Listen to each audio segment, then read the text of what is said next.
महेश सुमन दी पाए महेश तो पाइन है। नहीं सुमन नहीं दी। अच्छा इनका दोनों मिलकर मिलते मिले मूले में बार कम हो जाए। बड़ी मेहनत कर रहा तो हम सोचा कुछ दे जैसे मेहनत दोनों थोड़े बहुत करते हैं। महेश की मेहनत कुछ अलग है। और एक मेहनत और हट के आओ कर मैंने मैंने चलो गीतों में आ जाओ भैया। जितने लोग खड़े हो प्रोग्राम देखने के लिए मैं सबकी भौजाई हूँ। अबे भौजाई हो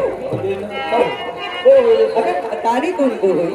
मैं सबकी जान लो महतारी हूँ। अभी दूध पिलाऊंगी।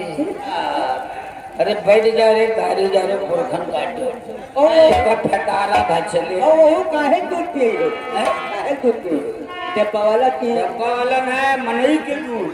मने के दूध ये बात मर्दे के दूध पिए। अब बताओ हमारे लोगन के दूध तो है ये। बैठ जा यार बैठ जाओ भैया तुम्हें लोग से कह रहे एक बैठ नहीं पाएगी। चलो शुरू करो। ए खुशबू आजकल